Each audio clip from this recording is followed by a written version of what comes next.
in order to clarify the law for those responsible for applying it. And why does the law require clarification? In the good old days of laws and customs of war, if you look at, for example, the 1899 and 1907 Hague regulations, then you don't have to be a qualified or practicing attorneys to understand what those provisions are telling you.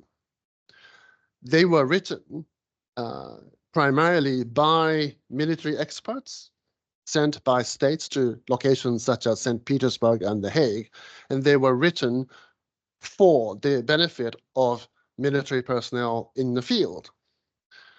Now, that has changed over time.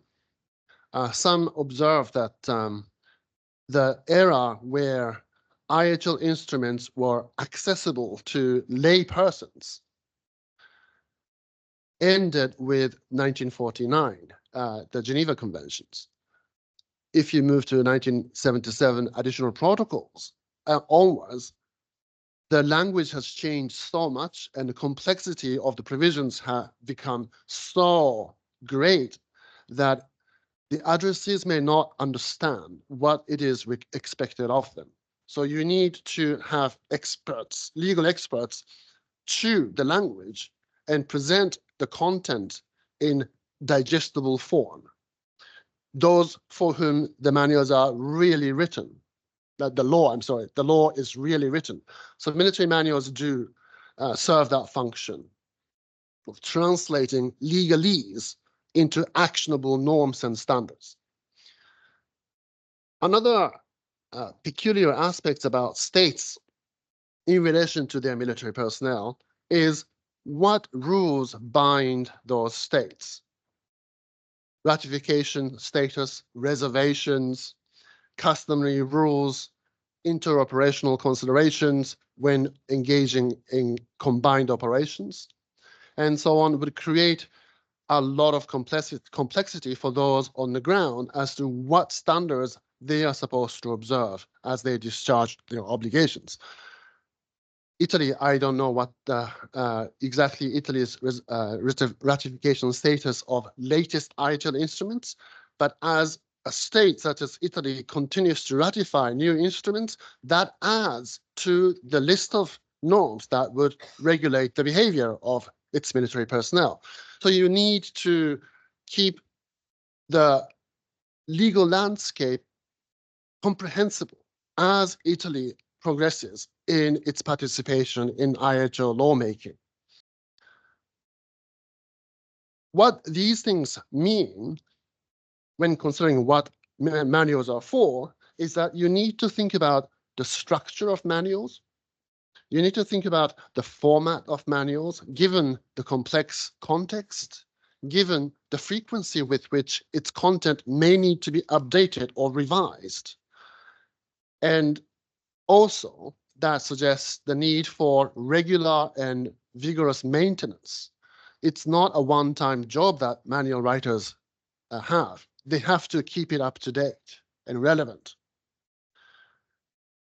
Then let me move to the second set of observations that I want to share with you this morning. And that is, given what manuals are for, what do they need to be?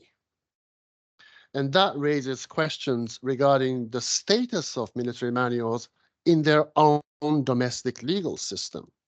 So we know, for example, Germany has a military manual since 2004, which is formally binding. They are formally binding regulations on the armed forces, whereas in many other countries, in the UK, for example, despite the Oxford University Press publication, very prestigious and very good publication, it is technically not binding. It's how the UK understands the law to be, but there are very nice disclaimers at the beginning that the content is not to be taken as binding on the UK military personnel and so on. So you need to clarify this status question at the outset.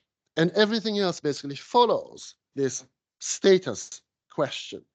So if it is binding or if it is not binding, what is the relationship that this manual would have vis-a-vis other enactments, other treaty obligations? Do they supersede treaty language, for example, in case the manuals are binding? And that also indicates the need for the drafters to have very refined understandings about what they are writing and what that would mean under, for example, Italian law.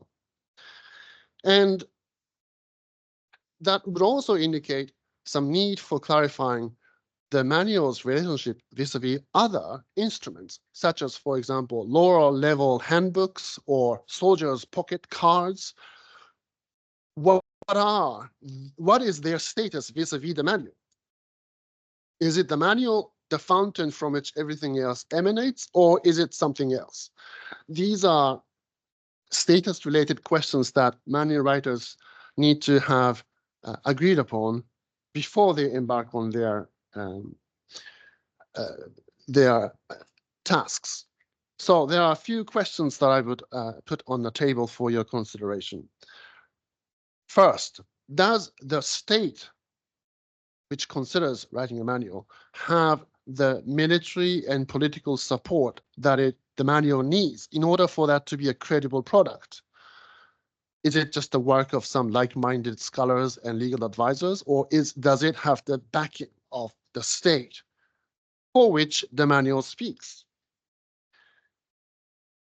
We also need to look at questions of coordination with different ministries, as Professor Bartolini pointed out this morning, and also other branches of the military organization and the Red Cross societies and the national committee at large. So you need to have very good coordination apparatus in place. And also, although the manuals are primarily or even exclusively for the benefit of its direct their addressees, that is military personnel in the field, it is inevitable that other states would look at your manuals. And that brings in the international significance, whether intended or not, of what law you articulate. So the UK manuals oftentimes cited as indications of opinio juris by the UK or even state practice. I'm sure Sandy would articulate on this question in greater detail later. So although I don't think the manual writers should have the international audience in mind when they write their content, they need to be aware that it will have ramifications beyond your state borders. So these are some of the observations I wanted to share with you, and I look forward to the discussions later. Thank you. Many thanks, Nobuo. These were really extremely significant point of analysis, which of course I would say, as you said, every state should have in mind before starting the drafting process. We have already started, so maybe we can adjust something, but I think we had them clearly in mind, but you were really on the point. So thanks a lot, Nobuo, for that. So I will now invite the colleagues involved in who have already completed the job, so they're a bit more relaxed today because they're just presenting what they've done and the different perspectives. So I will invite all the both speakers to join me. There is a further chair, and basically this roundtable brings to your attention the example of existing. Yes, please. Yeah, no, we have no. We have a further chair. So 1, 2, 3, 4. So everyone has a chair. So okay, that's already a good starting point for the conference. So basically, I'm very grateful that such distinguished colleagues have had the chance to join us today for this conference. Basically, you see here at the table, but also online, a series of persons who were in charge of drafting or coordinating or even just solely drafting, as we can see soon, different national military manuals on IHL. So it could be, as we are going to examine, a bit more a very complex task. There are pros and cons on this process. I'm very glad that once I wrote them, all of them were quite enthusiastic because they are here, but not just because it's May, Rome, but really because I think all of them understand the relevance of sharing experience in this regard of changing, because as also Nobuo rightly say, multiple of these projects, not just a single event, a single task, but they need refinement, they need updates. So it's really a sort of continuing process in which multiple of them are already involved, which for us, I think, looks like a nightmare. So our main goal now is to end, and now it looks like after the end, we should start again. So I think it's more a nightmare than a perspective. But anyway, so a series of colleagues already completed the National Military Manual. That's the case for Denmark with Jess Kunes from the Defense Command Denmark, France with Rudolf Saminger from the French Ministry of Defense, as now also Deputy Director of Military Department at CEREMO International Institute of International Military Law, Norway with Camilla Cooper from the Norwegian Defense University College, Portugal, which is ongoing in the drafting process with José Alberto Azeredo Lopes from the Catholic University of Porto. And last but not least, honestly, let's really thank Carl Chang from the Office of General Counsel, U.S. Department of Defense, who was extremely kind. So I was really appreciate the effort made by Mr. Chang in joining us, because he's in Washington and the time zone is not the best one for the time setting. So it's really in the middle of the night. He was so kind to write, well, I'm sure I don't have any conflict meeting in my agenda because it's almost like 3 a.m. But so you can appreciate the interest of sharing experience. So I don't want to take further time. The idea is to have a bit more interactive. So we are not going to have just a single presentation like, okay, Denmark, but we will navigate along some general questions. The first one will be about the drafting process of drafting a military manual. So what the actors involved there, the role of academics, if any, or the armed forces, the working method, drafting techniques, and also the writing style. As Nobuo say, the language is a problem in terms of how should it be accessible or technical, the target audience, legal advisor, soldiers in the field, the international audience, how to manage sensitive legal issues, the hot potatoes, so the pages no one wants to write or has challenges to adopt, and also the required time for its adoption. So the UK Sandy is also involved in the reviewing the draft, the UK military manual. But then when I read the presentation on the UK military manual in the volume by Nobuo, they started it took something like 20 years to draft the UK military manual. And then I compare it with the task they gave us, it is no more than 1 year. And I say, well, probably there should be something in the middle because, well, anyway. So let's start now in the order we said. So Denmark, go through it. So Denmark, and then Norway, and then Portugal, and then France, and then Chang, and then we change. So Camille is the first one. Norway first. Yes, because okay. Yeah. Every time. Thank you. Well, thanks for the invitation to be here today, and I'm very happy to share some of the experiences we had in our drafting process. We had similar meetings at our beginning when we started drafting, so I understand the need to share experiences. We don't have to reinvent the wheel. So we had not 1 year, not 15. We had 3 years with fully funding, but ended up being 4 in reality. So it was half year setting out the structure and the target organization, starting with a mapping of what should this look like. It was our first manual.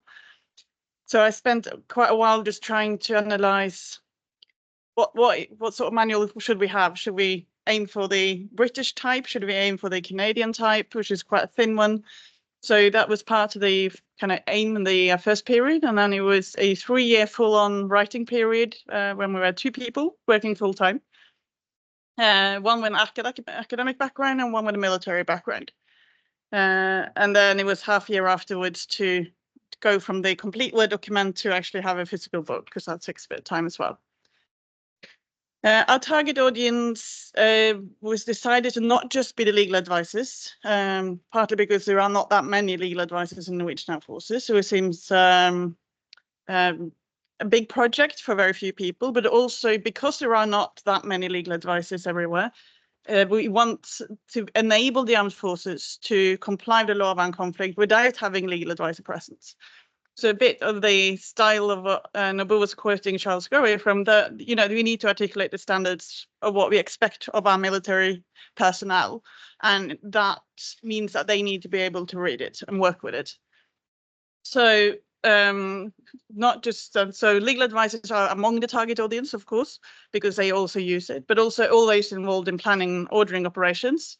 And also those conducting the training of low-level troops where they're not legal advisors involved. Because of course there's a lot of LOAC involved in that as well. So we had a focus on readability for that reason.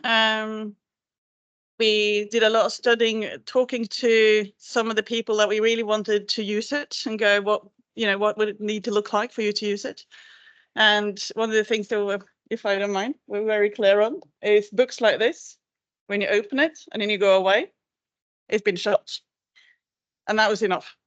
That was, so they wanted a spiral.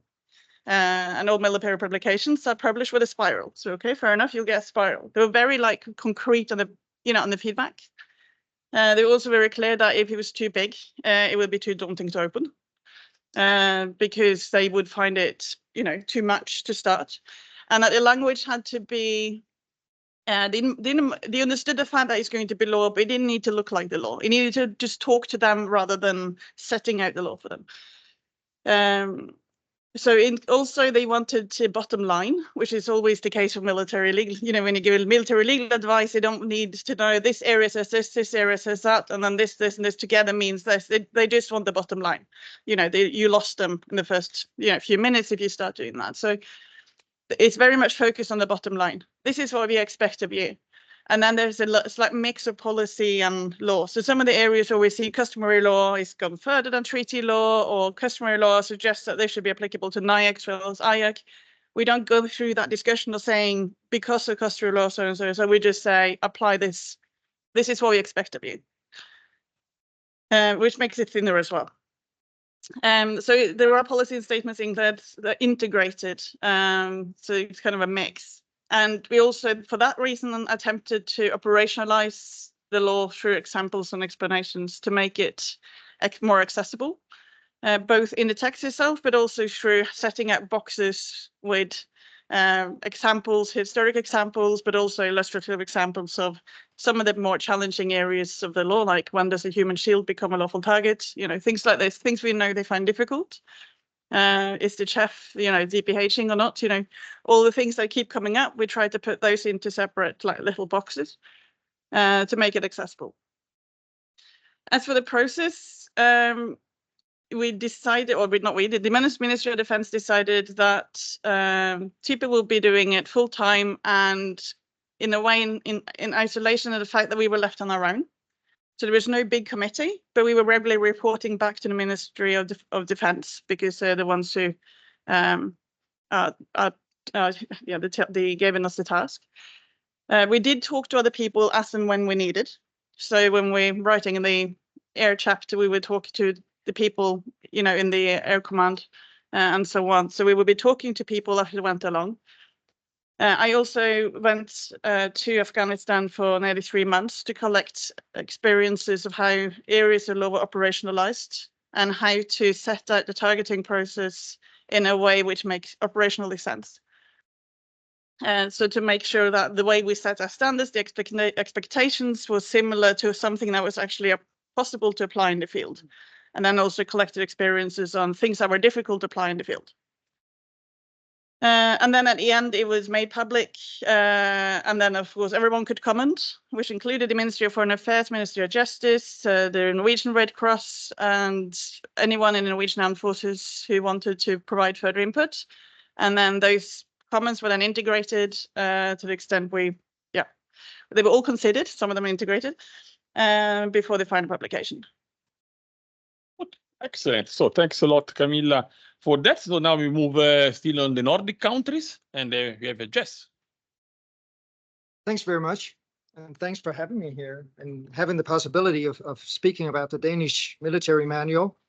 Until 2016, when the manual came out, we hadn't had any national manual in this field. So this is the first, and it really was a political push in Denmark that led to the fact that we have the manual today. It wasn't really something that were spoken about as something we needed from the inside of the armed forces. So I think the greatest challenge for me as head of the project group, and I'll return to the structure in a while, was really to make sure that I had military commanders, operational staffs and the like, Defense Academy, and really everyone within was buying into the idea that this would bring us further into our national implementation of applicable international law in international military operation. And I'll get back to that qualification in just a while. Now, the terms of reference for the group that I was leading was you have 4 years, you have 2 million euros, you have 5 full-time personnel in 4 years. What we need is a comprehensive implementation tool. It needs to be a planning tool. It needs to be a standing military order that would fulfill some of our implementation efforts under the Geneva Conventions and international humanitarian law proper. We expect you to cover not only international humanitarian law, but all international law applicable to international military operations. Include national experts and organizations, include international experts, make sure that you meet up with other states and organizations in which we have interoperability issues today in international operations, and we set out to do just that. Now, what we wanted to make sure from the start was that this became a common buy-in document across different ministries in the Danish administration. So I think the greatest strength in the document that we have today is really that the Ministry of Foreign Affairs and the Ministry of Justice, along with the Ministry of Defense, were part of that steering committee that I met every trimester, or every 2 times a year, to confront them with chapters that we drafted and specific conundrums and difficulties that we've met up with. So what we came out with at the end was a common reference document that were, acknowledged by the 3 ministries, as well as the armed forces.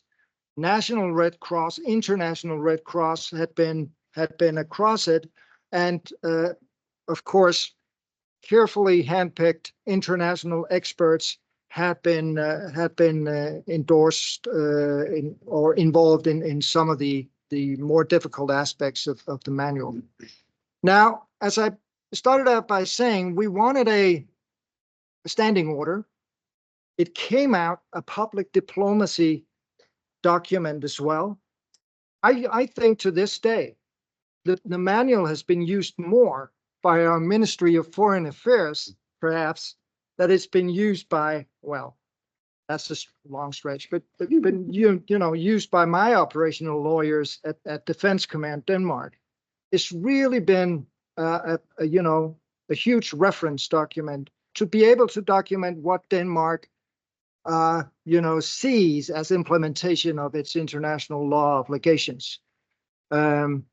We also use it as a teaching tool, and we wanted to do that and provide it as a teaching tool at our military structural education. We invited infographic experts in being able to, transform some of the complexities in international humanitarian and human rights law into something that were readily digestible by anyone. And I think we've, you could be judge of that. I'll leave a copy with you here, the English version. It's both in Danish and English for reasons that I'll return to. But I think it's a tremendous contribution to the use of the manual as a teaching tool. We wanted also a practitioner's handbook, and it is indeed that in our daily work. It is a reference when we write annexes to our operational plannings.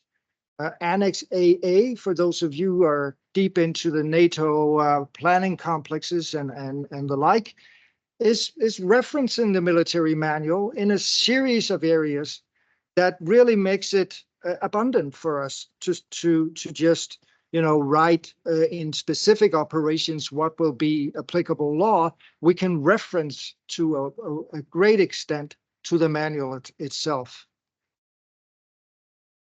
Target audience. This, albeit what I've told you now, is a military manual drafted by the Danish Armed Forces for the Danish Armed Forces, for military planners, for military lawyers, and indeed for military academics that are working the details of international humanitarian law in its daily work. Just a few remarks on its, nature of a military order. The manual itself, as it is placed here on the table before me, is a standing military order in the Danish Armed Forces. Now, do we live out the fiction that any soldier knows all 800 pages that we've written here? No, we do not, and they do not have to. We've applied the British model, if I may, that highlights the ground rules in bold scripture throughout the manual. We've boxed that in, much as the German really have done, have boxed in the ground rules. And they are the basic rules that we need to implement in our national law and have done as such. And the rest of the text in the book is really explaining the details of these overall rules. In each of the boxes, we indicate whether or not the rule is applicable in IAC as well as in NIAC by indicating in the bottom right corner plus NIAC if we've found that the rule as it's stated is applicable in non-international law conflicts as well. Great, Jess. And also I was very impressed by the budget you got. So now I know to whom I will send the bill for the lunch afterwards. I think you still save some money because it's quite impressive amount of money they bought, but really well deserved because it's an excellent piece of research. So now let's see colleagues still on the way. Portugal with José Alberto, please. Yes, thank you very much, and good morning to you all. And thank you, Professor Giulio Bartolini, for this fantastic workshop.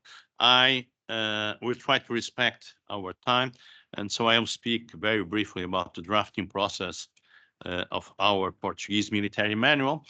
Well, we are still in the beginning. Well, I believe that we would already be much forward, but I will speak about this lately. But our first step was to understand that this was very new in Portugal. So there is no tradition of military manuals. To be truth, there is no tradition of deep study and of military approaches to international humanitarian law. And so our first step was to gather everyone. And that's why we organized a big conference in December that for the first time, as I may remember, gathered members from the military, experts from the military area, and experts from the academia. And so this was a very important moment. This will be published already this year in English, because we could gather for the first time everyone, and we could understand the importance a very this decisive objective. This is going to be applied essentially by members of the military. Even if I can fully understand what was previously said, I believe that our foreign ministry will also adopt and approach this manual in a very interesting way, because I also believe, and I have seen this for a long time, we sometimes forget that what our military do when they are engaged is an expression also of our foreign policy. And this integration is very important. I think that this empowers also the military function, but this empowers also our approach of international policy. So the basic principle was to define a drafting committee, and there will be an equal representation of members of the academia, if you want, and members of the military. This being clear, one idea is very clear. When operational expressions of the military manual are at stake, we give prominence to the military approach. So this is some kind of new learning for members of universities to accept that they are instrumental and that we are not elaborating a magnificent manual coming from the faculties of law. And sometimes, believe me, this is not an easy task, being the coordinator of the project, to understand that we should keep our position in a secondary and an instrumental role, comparing with the perspective of the members of the military. Until the first draft is completed, we will have external revisions. We believe that for transparency, as a matter of transparency, as a matter of coherence, we need the support and we need the knowledge of many foreign experts. And so we have already this group of foreign experts that come from several countries, different countries, from Spain to Germany, to UK, and so on. We need those experts to give their reading of what we are proposing. As for the language, the manual will be written both in Portuguese and in English. This was hot debate, but I think that either we like it or not, it's basic that we cannot have our national manual that no one will read beyond the frontiers. So it's important to have also this availability to others, and as an instrument also of soft power. It's important also, from my perspective, a military manual is very clearly an instrument of soft power. If we belong to different organizations, if we have a common ground of participation in different organizations, namely in NATO, it's only understandable that we have the duty of showing how we interpret some very fundamental principles of international humanitarian law. About the funding, we don't have 2 million euros. I've never heard of such an amount of money. Unless I win the lottery, there will be no 2 million euros to fund our project, but I believe very strongly that we need a solid funding. And so that's why we are expecting now the result of some project funding that we presented, because I really believe that if you don't have the money, you cannot have a product that is interesting to read afterwards. And this is not, of course, to claim any payment to the authors. Of course, there will be no payment to the authors, but this is, for instance, to invite our international experts to promote the possibility of going to operational theaters. For instance, I've been there in another life, but I believe it's very important to go, for instance, to Central African Republic, where our forces are mainly engaged and even in combat operations. So it's very important to understand and to have their feedback on those issues. And finally, as far as the style of writing is concerned, we are more or less doing the same. We are going to follow more or less the British model, with the general model, with the principle, the rule, or the fundamental idea in bold, and then this fundamental idea being developed after in the following paragraph. So this will allow us for a layered reading, a multi-level reading with different recipients and with different objectives. Thank you. Thank you. Now we move to France. We go with Rudolf. Yes. Colonel Stamminger, I will tell you why. I prefer Okay, to, sure. because of the military and the civilians. Colonel Stamminger, apologize. No Okay. apologies, just to tell them. So thank you, Giulio. Thank you for the very nice invitation. Thank you for, I'm very, very impressed, I have to tell you, to see so many people and so many academics, military and civilians. So very, very, very impressed. And yesterday I could talk with some of your students and very, very impressed. So thank you. Just let me start by so I will talk in my personal capacity. I'm the Deputy Director of the International Institute of Humanitarian Law of San Remo, but I was previously the head of the IHL office in the Ministry of Defense, so it's my personal capacity. We were from a very paradoxical situation. In France, we were deployed for the last 30 years, fighting almost all the conflict without any manual. So it was very paradoxical. So probably because of the French tradition, we don't like to speak English for sure. We don't like to say too much either, probably. So very paradoxical situation. But as it was already said by one of the previous speakers from Sweden, it was also a matter of national and international legitimacy, for sure. First, we are part of the Security Council, as you know. We work in coalition a lot too, which was an issue, to tell you the truth. First, because we don't speak good English, as I told you. We don't like to speak English, be assured of that. No, we work seriously. We work a lot in coalition for the last previous years. And we were always asked questions about how do we see like proportionality, or do we see direct participation in hostilities. So we also had to make that public to say, here is what we're going to do and here is what we think about it.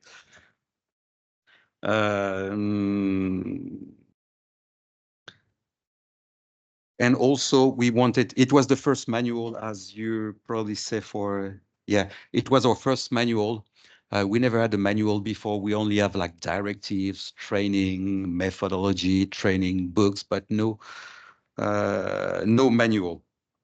And we thought, because it was, as you said, it was very, very good introduction. Sorry to come back to it, but to us, it's extremely important. IHL, we call it LOAC, IHL. Right? It's very important to France all the time, but recently in the recent operation for sure. So we face many issues in real life about articulation of norms, about new challenges, new domain of warfare, like cyber, space, things like that. So we really have to sit down and say, okay, what is our vision? What do we think about it? Because we try to become more professional, like everybody, of course. We had a lot of young legal advisor, senior legal advisor going on operations, and like, oh, what is the vision of France? And sometimes we had to ask the question, we're not sure about it. So the actor is involved, just to have the transition with it. The Ministry of Foreign Affairs, for sure. We presented the French vision on many, many points. So we had a lot of interaction with the Ministry of Foreign Affairs. We had like specialists of IHL. So we had a lot of discussion with them to be sure that we have this national point of view. Fortunately, we work with them on an everyday basis because of the Security Council resolution most of the time. So we know each other very well. It's also a diplomatic instrument for sure. So we wanted them to be involved, which is difficult for the calendar because the writing were done quite fast. We wrote quite fast because we had all the materials already done. We just had to summarize it.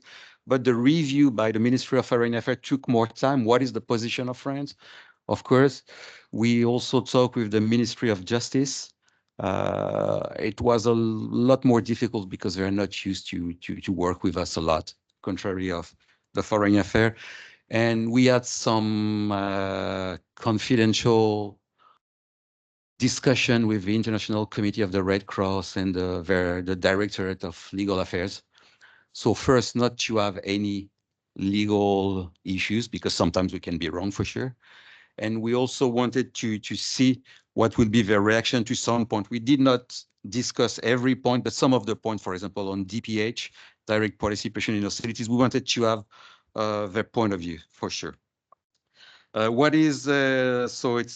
So as I will tell you, it's not an IHL manual, it's an operational law manual.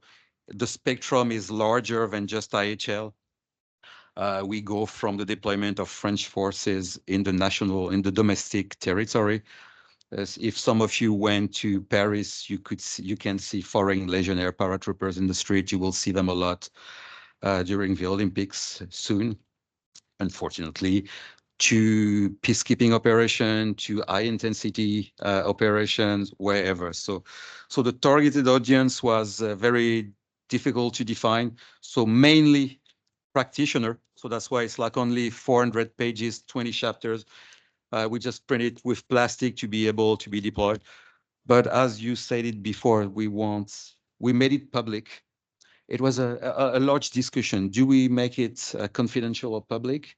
We wanted to have it as an instrument of diplomacy, to be able to share with our allies. And again, I'm sorry, as you say, we want the judge to be able to read it too. So it's also for that too. So I'm almost done. And so the reference to concrete example, all this manual is based on law, of course, and also on our recent experience for the last 30 years. For example, we've got a lot of focus points. So we discuss like the law, of course, but we give like examples. So for example, in one focus point in a framework, we discuss about targeting, about oil well in Iraq. We focus on detention during a NIAC, mainly in Sahel. So we give some focus point on it to be sure that it's understood very, very well. And I'm done the last point, so I'm sorry, I'm a bit long. The required time, so it took us 2 years and a half, and I have to admit, it was extreme. We were very, very lucky to have the COVID period because we could stay home and we could work a lot. So we had no dedicated team. So we were doing like the daily IHL business, and during the evening, the weekends, holidays, and COVID periods, we were drafting the manual. So 2 years and a half. And I was also lucky. I was deployed in Iraq at the time for 6 months. And at night, I could draft and review the manual too. So that's why we could do that in 2 years and a half. Thanks. Thank you, Julia. Thanks a lot, Colonel Stamminger, but also Rudolf for me. And then we also have from Washington, Mr. Chang, who was connected before. So if he can join us again, Carl. Yes. Hi, can you hear me? Yes, yes, can hear you. We don't see you now anymore, but please go ahead. Yes. Then please. Are you able to see me? I guess the video connection has dropped. I apologize for that. But we can hear you very well. So maybe you can go ahead and then we can try.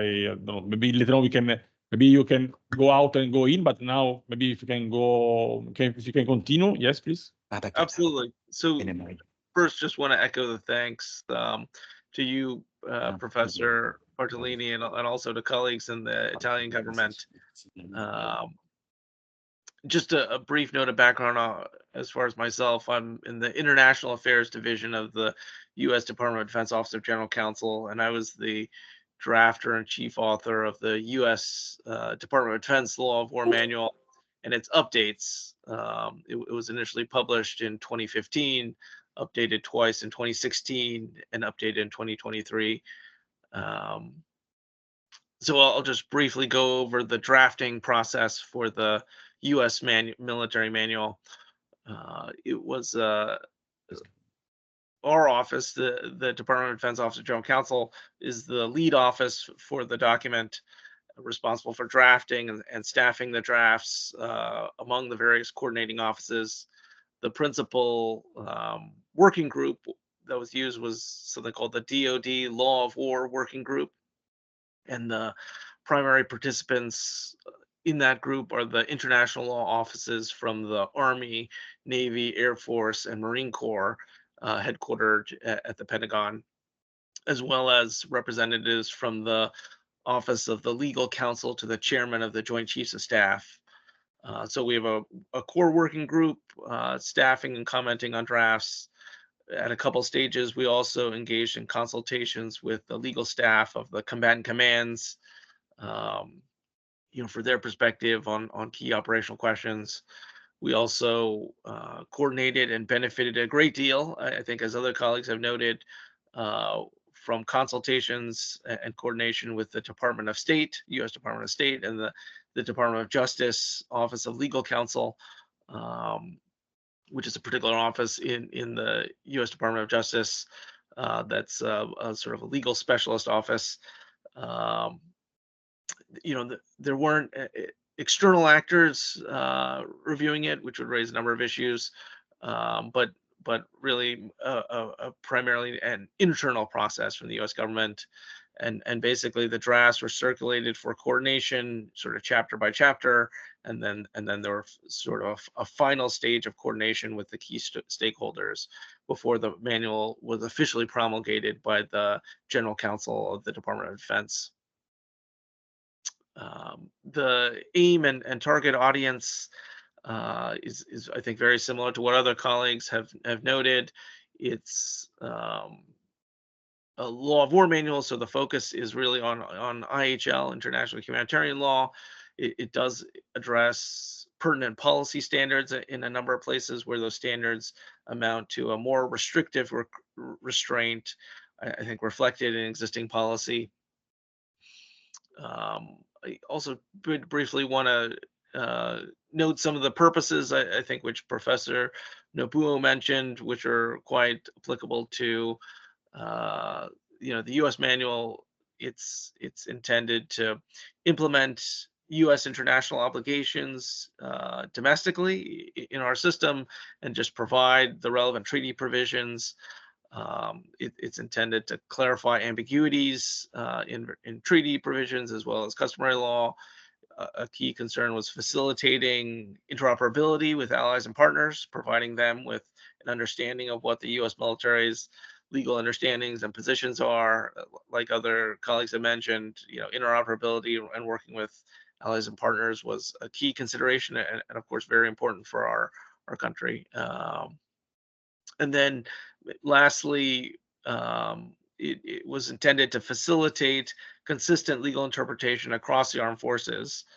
And so the status of the manual, it's an official publication of the U.S. Department of Defense, and it's under a particular DoD policy, DoD Directive 2311.01, the DoD Law of War Program. That's the policy that authorizes the General Counsel to issue the manual. So that policy directive is issued by the Secretary, and the Secretary is delegated to the General Counsel the authority to promulgate the manual, and the manual serves as the authoritative statement on the law of war within the U.S. Department of Defense. So the benefit of the U.S. manual is that we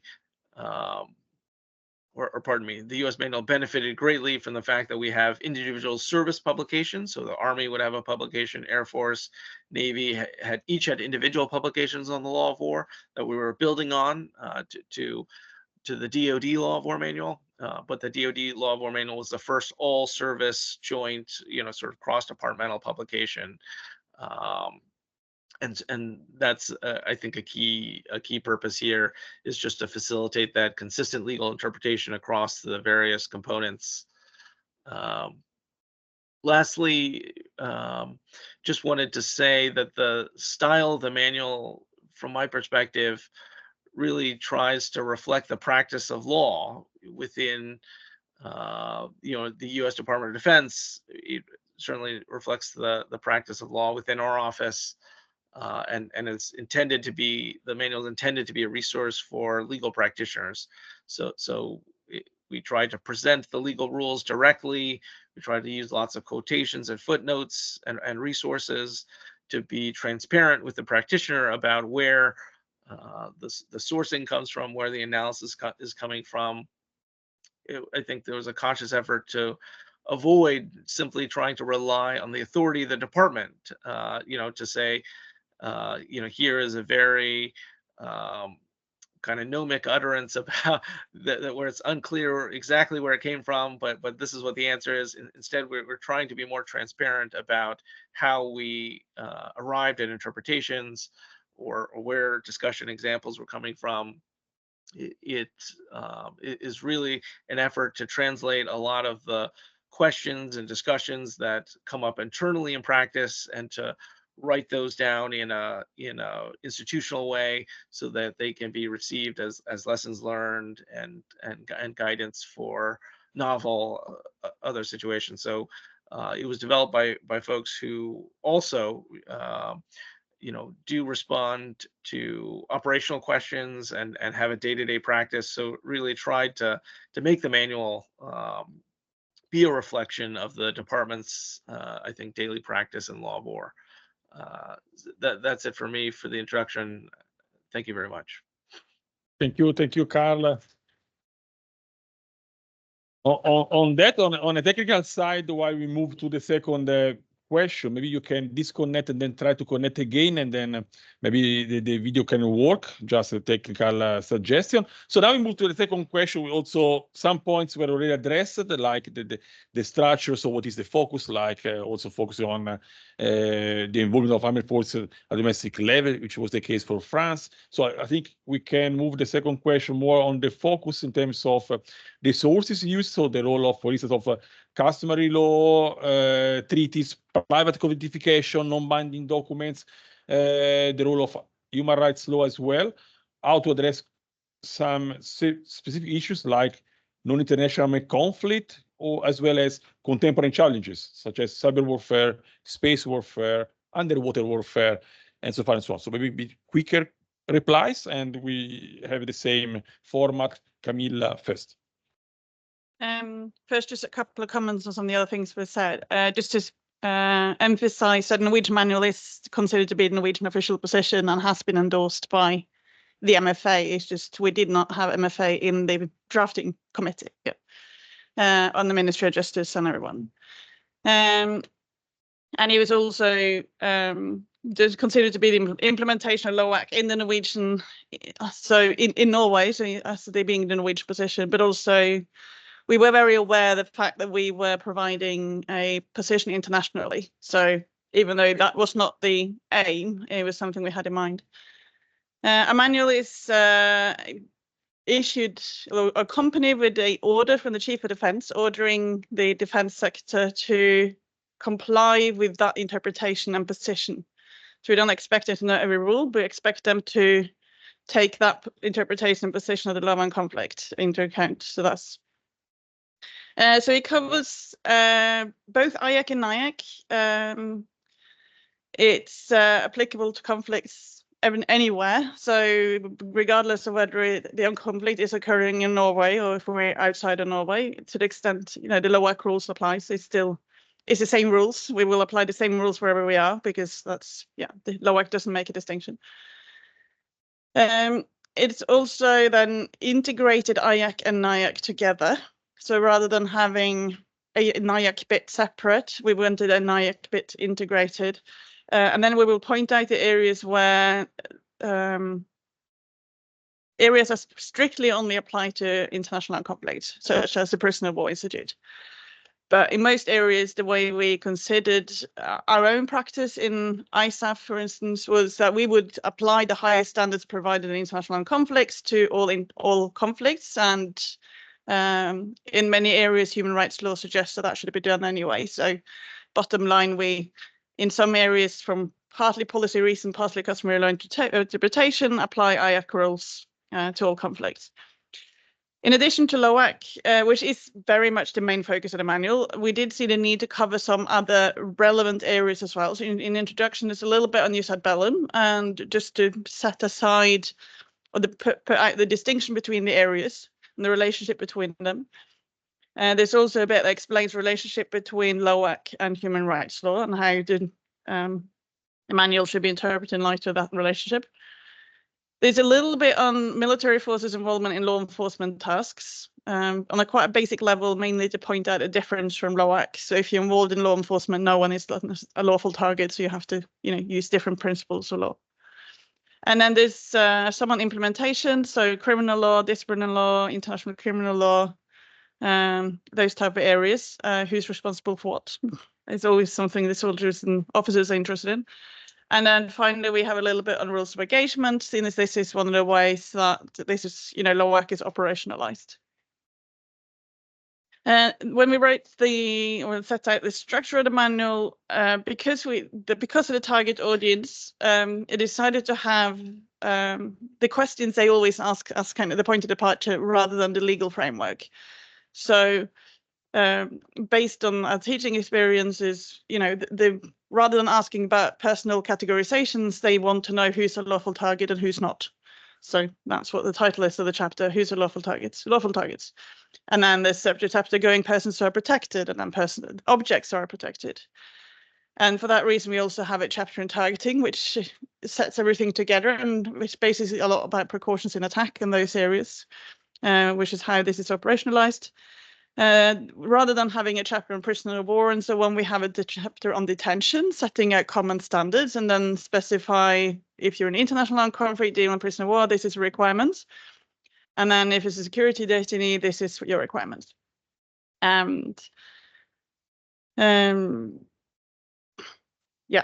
for sources, we of course mainly relate to primary, secondary rules, so treaties, customary law where that could be identified, but also other documents are used as sources for inspiration for finding what the Norwegian position should be, but not as sources in the manual.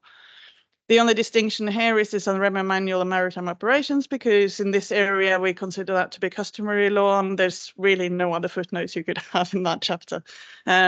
And that's the reason why this manual is customary law, But other expert manuals have not been cited directly because we did not or could not get an official Norwegian position on whether or not they were endorsed as customary law. And if we had put them into a footnote, it would be the same as saying these are now considered to be customary law. And the government or the MOD and MFA did not want to do that. So for that reason, the ICRC's customary law study is not referenced either, but it is something we look to when we write. And also the troops were very keen to say that if there's way too many footnotes, then it would be hard for them to read. As for contemporary challenges, cyber, of course, included. Other newer areas not included because the manual came out in 2013. We looked at it in the update, but I'll come back to later. The update is pretty much finished, and such things like underwater warfare kind of came up last year. So thank you. Maybe we can move to Carl, because we also have the technician for the audio, so maybe you can check if everything is okay. So we move to the US side. Yes, Carl, you can. Yes, please. Yeah, can you hear me? Yeah, very well. Yes, go ahead. You can reply to this second question about the sources, the focus on NIAC, contemporary challenges, missing new areas. Yeah. Yeah, absolutely.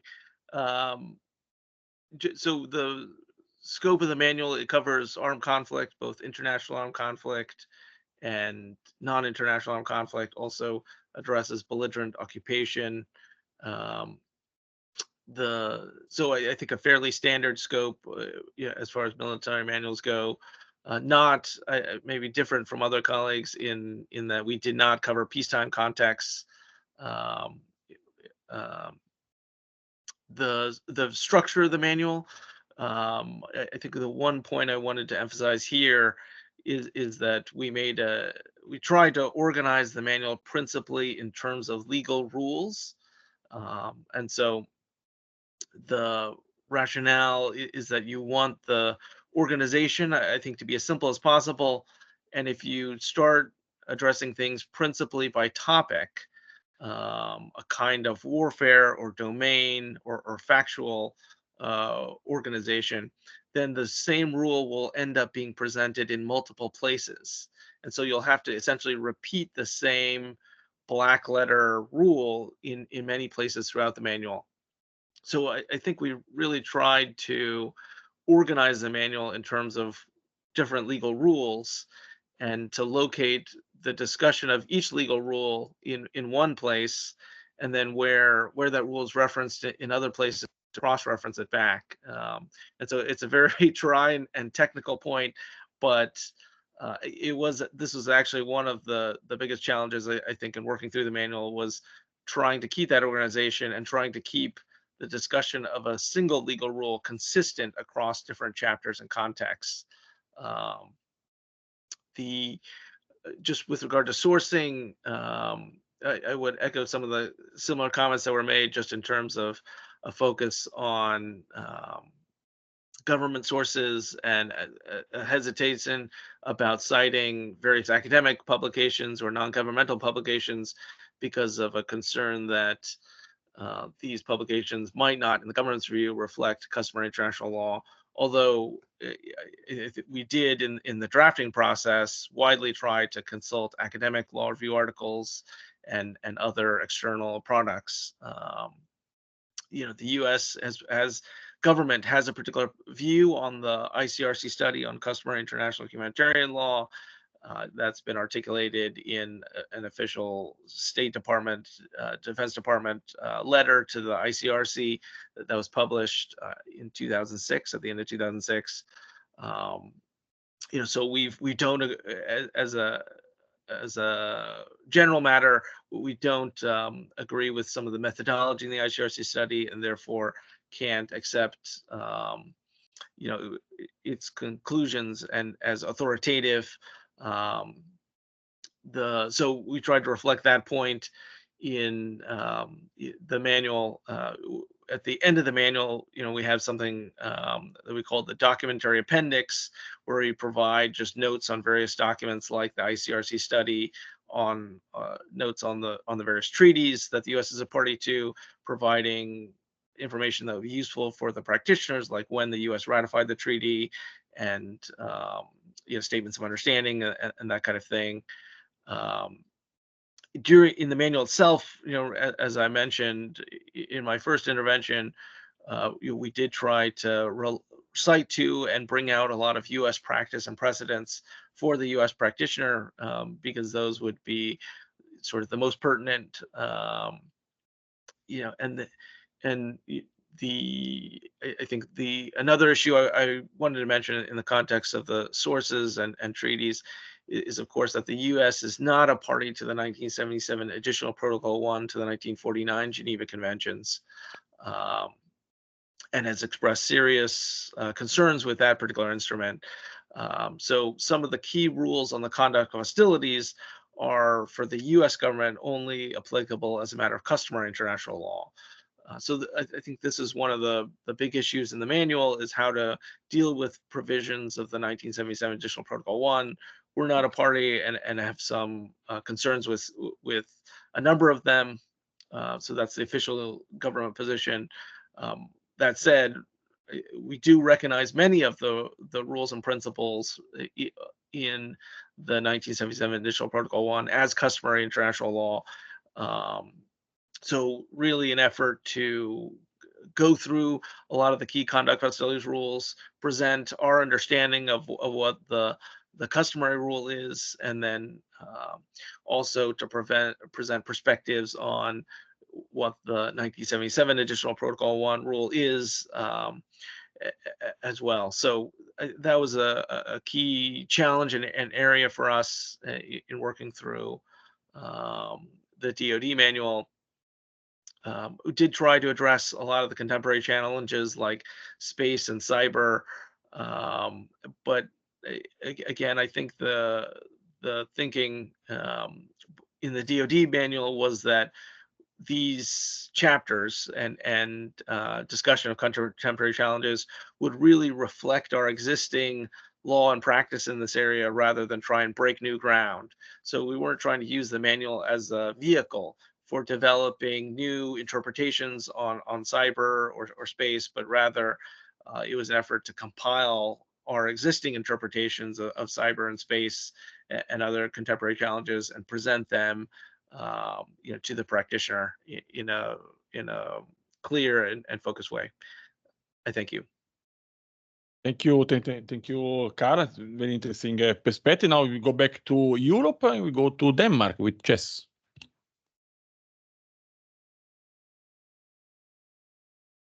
Thanks very much.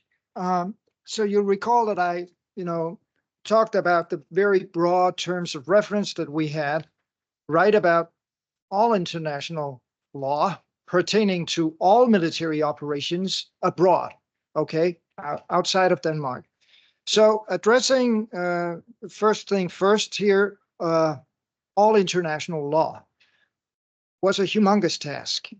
There was, of course, a focus in the terms of reference on international humanitarian law, and we wanted to make that the main focus of the manual and had that freedom to do that.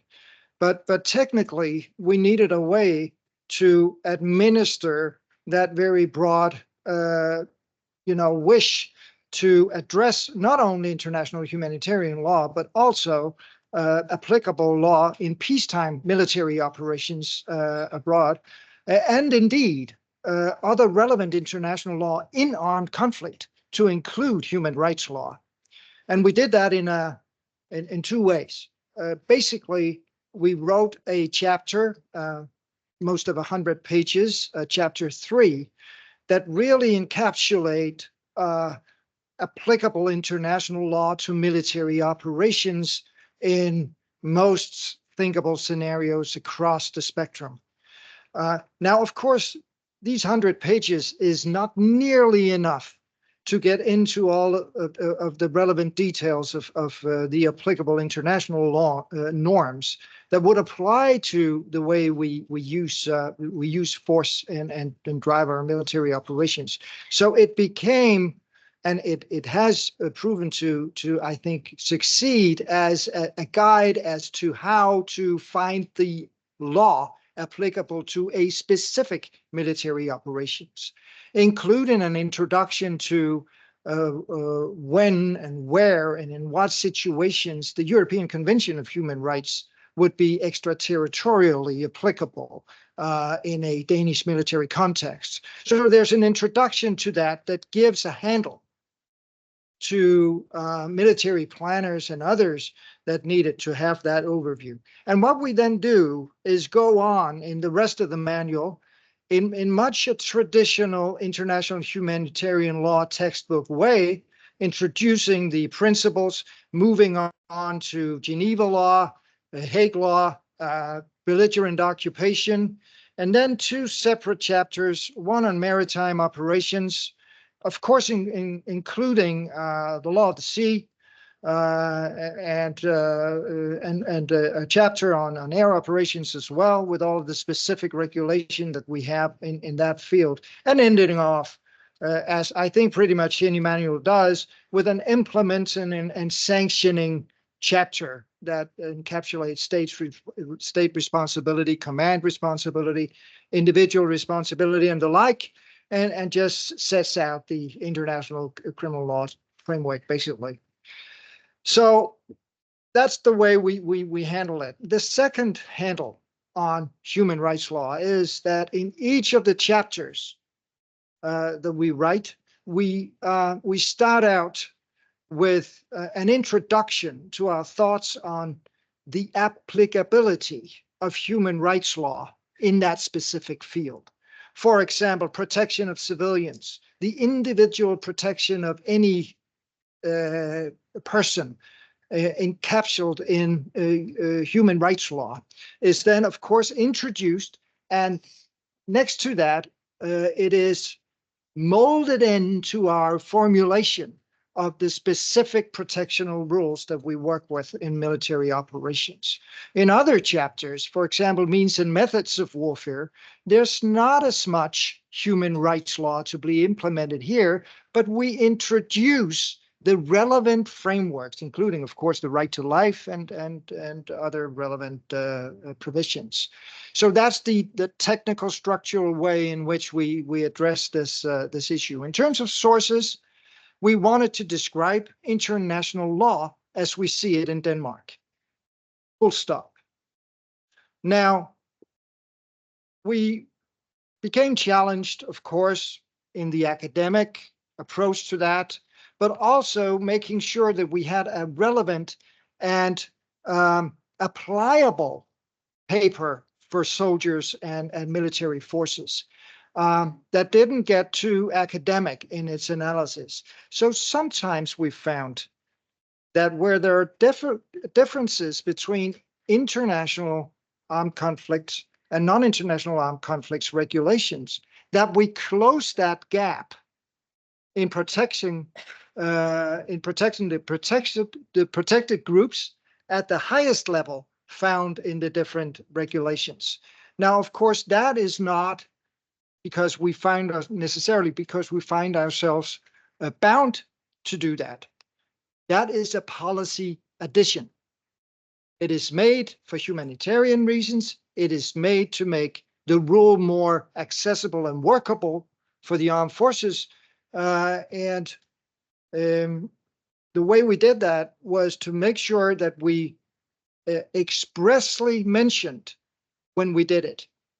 So there are 55 different political additions throughout the manual, and there's an appendix in which you can see reference to all of the different political appendices and why we put them there.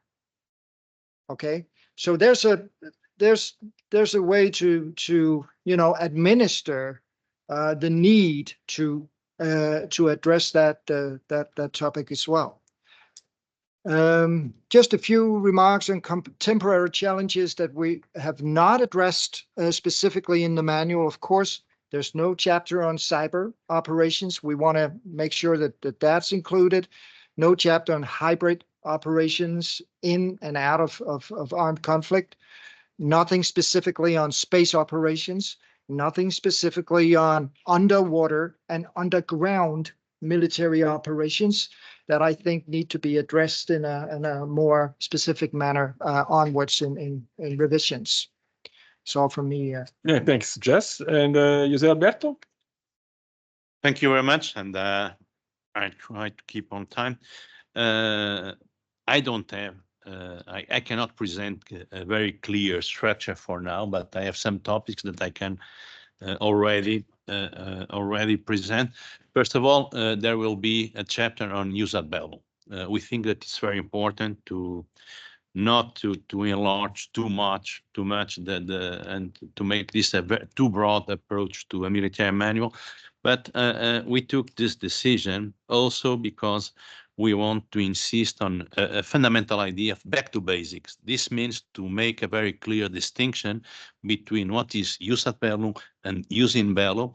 And I will not comment on recent trends, but we believe that there will be a very clear rule on the objective application of jus ad bellum that makes no difference between the status of being the victim or being the aggressor. So I think that for very unfortunate reasons, this is important to stress from the beginning. I also believe that it is very important to speak about international human rights. There is a very strong case law on the connection between human rights and international humanitarian law, for instance, from the European Court of Human Rights. And we also believe that this general framework, it's important to stress what are the main guidelines, the protection of human beings, whatever their specific status under international humanitarian law. Also, we have already understood that there will be some hot topics, and we are going to concentrate a lot on those issues. The issue of targeting is one of the most worrying chapters, I believe, based on the principle of distinction, recent technological developments, including artificial intelligence and targeting, the concept of critical infrastructures, this distinction between combatants and non-combatants, and the prohibition of certain means and methods of the conduct of hostilities, including starvation, as you know, enshrined in Article 54, paragraph 1 of the additional protocol 1. Why? Because this is one of the topics that we believe is more clearly approachable, and then a human rights and objective approach. Starvation is a technical concept, and it's sometimes very difficult to make an approach that can be solidly enshrined in the manual. Also, and this is, I think, an important topic, we will develop the obligations of Portugal towards its own combatants. So it's something that I don't see frequently in military manuals. We believe that some recent episodes have called our attention. We need to approach also this topic, and this will mean, for instance, reading and interpreting the different positions of Portugal in its participation in international operations. The definition of the caveats, why are those caveats enshrined in our obligations towards a certain military mission? And we have already some cases in which we understood that it was important to have clear rules, even facing some guidelines from international missions. Also, a chapter on peacekeeping. We believe that the military manuals must be something that can be applicable, that can be useful in current life. And as you may know, Portugal is mainly, our military forces are exclusively involved in international missions, from NATO, from the United Nations, from the European Union. And so if we didn't have this chapter, this would be something like a marvelous cathedral with no possible application. And so we took this decision that may be disputable under a very strict concept of international humanitarian law, but we believe that it's important to approach this chapter in a developed way, also involving, of course, the international and non-international armed conflicts. Well, last but not the least, there is also a main concern that will be addressed in the manual. It is very important, and we have worked a lot already with military on this topic, that when we define a Portuguese standard, to understand that it is, of course, our interpretation of international law, but this means that our interpretation is in a certain way conditioned by our belonging to several treaties and to international sources as customary international law. So for us, for instance, the approach of the International Committee of the Red Cross on customary international law is important. We take it, I wouldn't say we take it all for granted, but for God's sake, they are working for so many years in these topics that we can trust them to be an important source for our work. And we will insist on something that sometimes we forget. Our international obligations, the obligations that our military are going to apply are independent, are not influenced or should not be influenced by the fact that the other party to disrespect systematically those basic rules. We have already, unfortunately, 2 or 3 cases that confirm the importance of stressing this kind of rule very clearly. Thank you. Yep, thank you. Rudolf, please. Last but not least. Thank you. Sorry. So everything was already said probably before me, but I'll try. About the structure of the military manual, you remember like when I talked just before, I told you I was a military officer, and because it was a manual made for the practitioner, We had to work all together with civilian from the Ministry of Defense and military. So we had a steering committees. I was only the co-director. The director, the two co-directors were me, the IHL office, the head of the IHL office, and the director of the legal affairs. So because we were like civilian and military, it was always a way to say, okay, we could have more than 800 pages, as you say, Jess, probably not enough. So we had to focus on operational law, what was important for us at the time and in the future. Very difficult to find, I have to admit. So the structure, the agenda, we had 20 chapters, so we did not deal with all the topics. 20 chapters, 20 pages, led by military and civilian. So always we had the operational law office with us, the IHL Directorate of Legal Affairs. So always trying to focus on what the practitioners need. So the structure of the manual, you could think it's not like an IHL manual with all the Geneva Hague law. It's only 400 pages. So we try to summarize what was extremely important. You say, for example, the targeting chapter.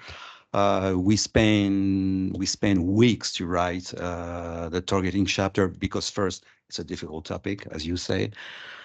We wanted it to be public and not confidential, so we had to find the right balance. So the scenarios covered were all the scenarios where the French armed forces were, domestic, deployment in a domestic situation, deployment in operations, peacekeeping operation, high intensity, NIAC, IAC, all the scenarios were there without any issues. So for the coverage of the NIAC, as I told you, and it will be one of my next point about the future, what could be improved. So it's for practitioners, as I told you. So it's based mainly on what the practitioner need and their experience. So at the time we were deployed a lot in NIACs. So even though for example, for detention, there's only a chapter about detention, but the detention in IAC is probably like 1 or 2 pages. Please go and see the Geneva the Third Convention. Don't bother us. And the rest is all on NIAC because we had a lot of issues in NIAC, as you know, like all the French operation in Sahel. So we're focusing a lot on that. So a lot on NIAC, a lot on targeting in NIAC, DPH, direct participation. What does it mean exactly? A lot of discussion you were talking about with the committee of the International Committee of the Red Cross. So for the sources, of course, we discuss with the Red Cross. I just said Red Cross. It's the committee. Sorry, with the committee. Of course, we, as Carl Cheng say, we mentioned their manual, what they think. It does not mean we approve it all the time. We follow it all the time. We have our own vision, as I told you, especially on DPH. So we discuss that a lot with them. But at the end, we have a national vision in this manual. The contemporary challenges, contrary on what you said, we deal a lot with, so I don't know if we can say that in English, different environments, different domain. So we've got like 3 or 4 chapters on the international law applicable to Navy maritime operation, to air operation, to cyber operation, and to space operation. So we want to, as I told you, we wanted to have a full spectrum. We had like a network of legal advisor and young academics or young professional being academics before. And as you know, like we've got some means in space or in cyber. So the good thing is like we just have to summarize all the documents. For example, we wrote, it's public also, we wrote a book on the application of international law to cyber operation. So mainly it was already written, but we tried to make it more operational for the practitioner. So you could see that in our manual. So these different domains are a priority for us because we have a lot of operation in this domain. So we wanted to deal with it, to give our vision and we wanted that to be dealt by the young practitioner. And the source, all the sources were, because we dealt with domestic operation, non-domestic operation, different operations. So all the kind of sources are available. It does not mean we all agree on it. For example, I remember my boss, the director of the legal affair, every time she saw customary international law, she became all red. So, because as you know, we are a Roman law country. So it's not that we don't like the customary international law, we're just not taught to do it. So we had some issues with that. We deal with it, of course, but it's a bit more difficult. And that's probably all for me. Thank you, Rudolf. So we move to a different question. Basically, so one is done. So what is the use of the military manual in terms of the target audience? Then especially the update and revision. So maybe quick replies, 3 minutes. Yeah. So the follow-up. Yeah. Yep. Ours came in Falls 2013. It's been extensively used both in the armed forces and also outside, so the Ministry of Defence, and the parts of society working with the Norwegian armed forces are expected to support the armed forces during conflict. It's both. It was published. I can't remember how many I published in it. I think it was like 15,000, and I just sent it out all over the military. So to make sure everyone. It's a way of making it accessible. Everyone got one in their bookshelf. Of course, increasingly, they're using more the digital version. And every time there's something wrong with the website, we very quickly get a message saying something's wrong with the website. We need your manual back up again. So it's obviously, take it as a sign that people are actually using it. And it's used both by lawyers and non-lawyers. The lawyers absolutely love having a clear, simple access to Norwegian positions. And the non-lawyers are saying that they it's readable, they can understand and use it on their own. It's also used as a training tool, both in the Norwegian Armed Forces on all levels, for privates and up, so that any non-commissioned officers training privates will be using this to check things. And then all the way up to the higher levels, this is what we use. We also use it we have a annual law and conflict course, which is open for everyone, like civil society and the military, and which we use this as well, which is a way of communicating to civil society. As for updates, we're supposed to update it every 5 years, and it got delayed. And then for personal reasons, it got a bit slow start. And then they took which is, I think it's a common problem, and the Ministry of Defence took a very long time in doing their job with it, partly because of Afghanistan, Ukraine, and everything. So it's in the current phase of being finalizing the updates. I stopped trying to predict when it's actually going to finish. I'm not going to say anything on that. Given up, but it's very close at least. We updated it based on inputs from the military itself, from external actors. ICRC has very helpfully gone through a lot of the chapters and given us very concrete feedback.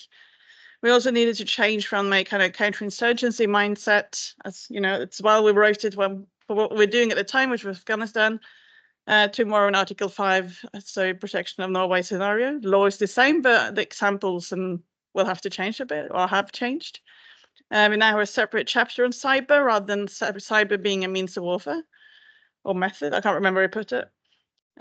We also have a new chapter on our interaction with our own civilian population based on LOAC perspectives. For instance, our duty under Article 58 to protect our own population from attacks through distinction.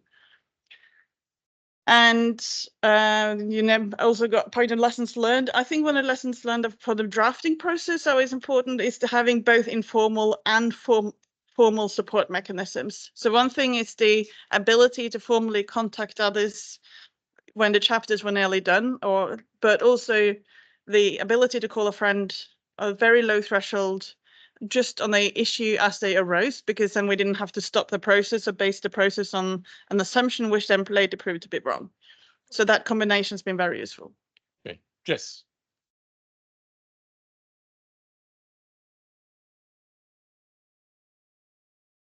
Thank you. I think I already commented on the use of the manual. It's used outside and inside of the Danish defense. Inside of the Danish defense it's used by planning staffs. It's used in schools. It's used in my own structural education of military legal advisors in the Danish Armed Forces. We have a module 1 in that education that is the military manual, how to use it and how to understand the Danish positions. We've detailed the manual in handouts for the individual soldier. All soldiers in the Danish Armed Forces have that handout. It's just a flyer, basically, with all of the basic black letter rules written upon it. It has been disseminated into the educational structure of officers and non-commissioned officers, individuals, soldiers in the Danish Armed Forces as well. Now, updates. Formally, we update it once a year. At the end of the year, we gather suggestions and meet up in the steering committee that were set up to write the manual. That is the three different ministries. And we work the suggestions that we have.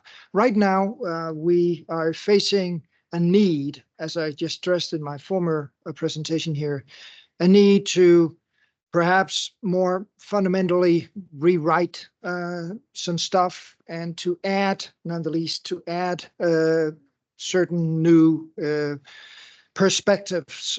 Technology, AI, as my colleague just mentioned, is another aspect that we need to be more specific on. So that's where it's at the current stage. A final remark on lessons learned, I think. Do not believe that you have achieved your aim when the manual is written and out there. There's an extremely important implementing work carrying the manual out there in the military operations and organization, and to help this child into the world in the right way. It's really how I felt about it. To be quite honest, is to make sure that it had a good life to lead out there, and that's important. Thank you. Very shortly, so we have not a manual, so we are preparing a manual, and but we also believe how fundamental it is to work from the beginning on this internal and external dimension of dissemination. And there is a condition for this. I insist on this topic.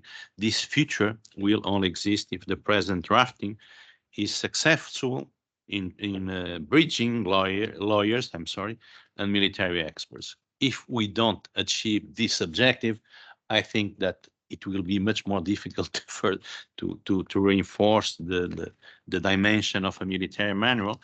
And so what is some kind of an obsession for us is the idea of this manual being effectively used and useful for the military. I hope that we will achieve this goal. So also, it's important to insist that this manual will also have a very important chapter on training, on military planning, and on operational preparation.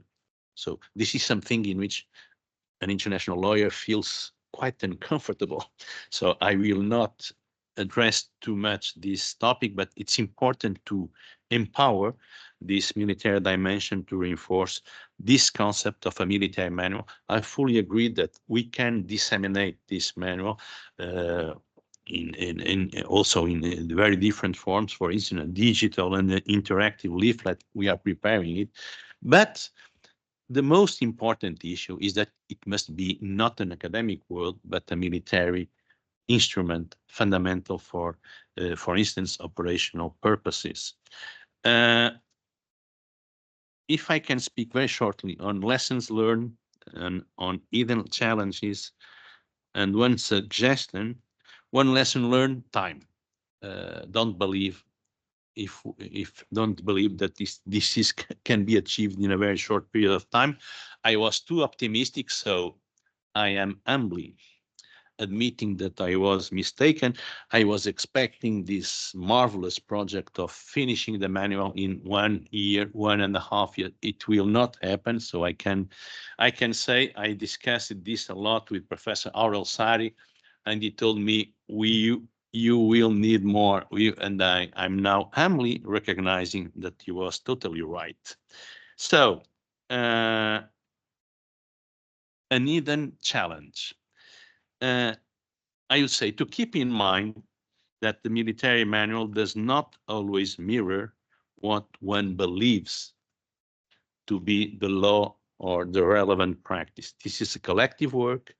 This is a collective instrument in which we will try to say what applies to Portugal and not what we believe should be applied by Portugal. So this erasing this individual dimension will be a permanent challenge during the preparation and the writing of the manual. One final suggestion, first and foremost, I believe in this idea, back to basics. We are getting so sophisticated in interpreting, in applying law, in subsections and subsections and the microscopic approaches to international humanitarian law that sometimes we forget those basic principles that should be applied by everyone, and to leave to the frontiers of those concepts the most difficult topics.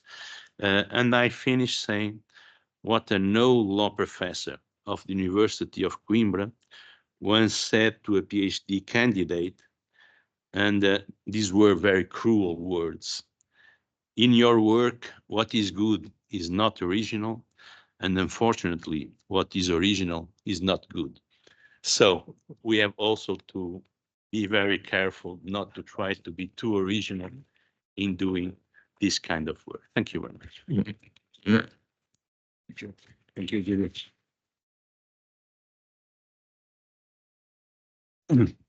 So the use of military manual by different actors, as I told you, it was for practitioner.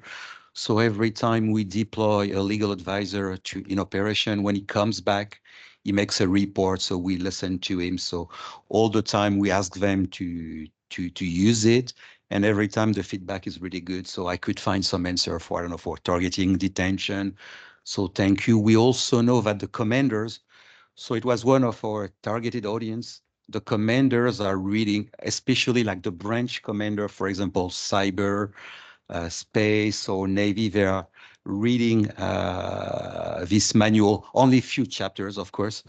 Very strange story, like a month ago, I found in Charles de Gaulle Airport, one of the commander in Norfolk, US, NATO, he said, please, could you send me that? Can you send me the chapter? It was French. Can you send me the chapter? He read it, said, it's exactly what I wanted. It's very short summary.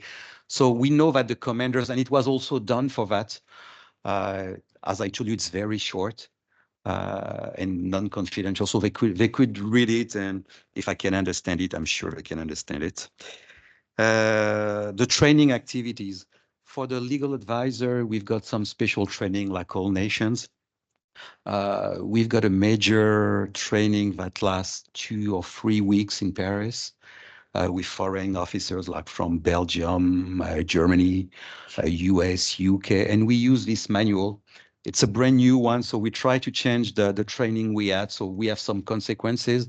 Before they come to the training, we ask them to read some of the chapter, to read all the manual if possible, but it's 400 pages. So it's probably too optimistic, but we ask them to read about the jus ad bellum, jus in bello, some of the IHL part, and then the training will be based on this manual. So, but I have to admit, and I still speak on my own capacity, for the training of, for example, NCO or soldiers, so I left the office like 2 years ago. I'm pretty sure that we're still not there. We're not using the manual to train like a simple soldier. I'm pretty sure of that. Not yet, at least. I don't know what my successor did, but I'm pretty sure we still don't do that. The lesson learned, as you say just before, it's like the coordination between military and civilian, between academic, let's say more academics and practitioner. I found it very, very interesting because I'm not a great lawyer, not a great lawyer. So my counterpart, my civilian counterpart, was a great lawyer, but she had no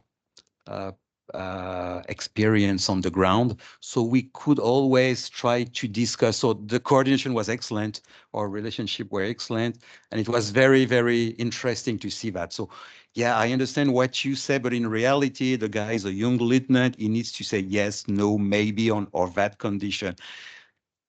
I really insisted because I was impressed by the Law of War manual, the US Law of War manual with the footnotes. So I wanted to have footnotes for the lawyers, but we kept it very, very simple, like the minimum we could, because we wanted to have a very, very easy to read speech for the practitioner. So that the first lesson learned is this one. Oh yeah, I'll do that. So just one more point, just the reviews, the review by a short committee. I took for if you do that. So we were just three at the review committee, the director of legal affairs, the head of ops law, and the head of IHL. So very short committee for the review. Sometimes rewriting, I have to admit. We use a network of 50 lawyers all over the branches. Sometimes we just had to rewrite it. You've got 50 people, they don't write the same way. You want that to be a manual. So sometimes you need to rewrite it with their approval. They will review it, but sometimes you need to review it. And last but not least, for the review, I just had my successor on the phone like 5 minutes ago. They are going to update it in 2025, but with not especially a frequency like every 2 years or no. We need to review to update it because it's more IAC than NIAC now. So we are going to move it a little bit for that. Very interesting. Carl, please.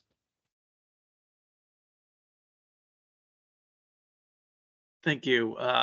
So just a couple comments on follow-up and role of the manual. So I think we've been very pleased by the feedback we received from practitioners, of course, our primary audience. So some very positive feedback just from colleagues who are using it in our national security practice in Washington. Bringing it to meetings and using it to help work through various issues when advising national security decision makers and policymakers. Also, been very pleased by the feedback we've received from the judge advocates, the military lawyers who are using it in the field. Received lots of positive feedback from them, just on a sort of anecdotal basis, and then we'll also see it in a lot of legal memos and analyses that they'll be citing or sending to us. So very grateful that it's been useful and by practitioners. We've also received a lot of good feedback, external feedback from commentators, external commentators. This is one of the things we expressly invited with the DoD Law of War Manual in the preface. Sort of sent out an invitation for people to send us comments and an email address, which people can still email and could also email me or other colleagues in the Department of Defense Office of General Counsel, but you can also use that dedicated email address to provide any comments that folks may have. We've done 3 different updates on the manual. The first one was in May 2016, and it focused on journalists.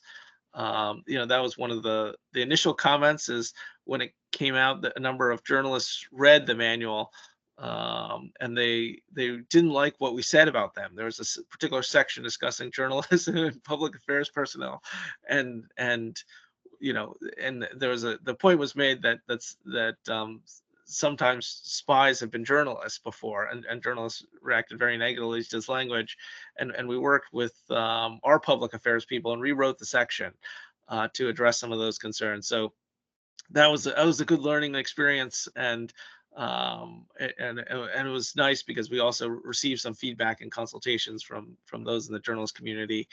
Another update was in December 2016 and focused on proportionality and civilian protection and precautions, trying to strengthen our guidance on those aspects, which are very important. We also did an update last year in July of 2023, focused on a particular issue in the context of the principle of distinction and classifying persons or objects as military objectives when planning and conducting attacks. This update included a discussion of feasible precautions to verify whether the target is a civilian or military. It talks about the presumption of civilian status in targeting and doubt and incomplete information. So a number of updates which have been informed by very useful feedback from practitioners as well as external commentary, which we welcome and has been very, very useful.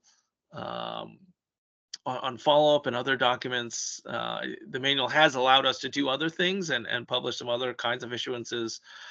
The DoD manual is 1,200 pages, so it's quite long and dense, and yeah, it might be good if you're having trouble falling asleep, if you want to read it sort of all the way through, but really intended to be consulted as kind of a dictionary or encyclopedia. You have a particular issue, you're going to look up a particular answer.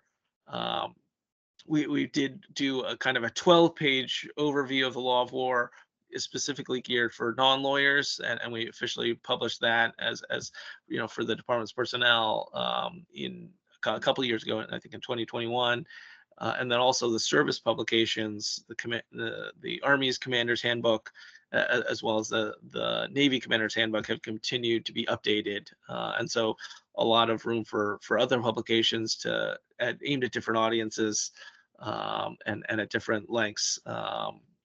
On law of war.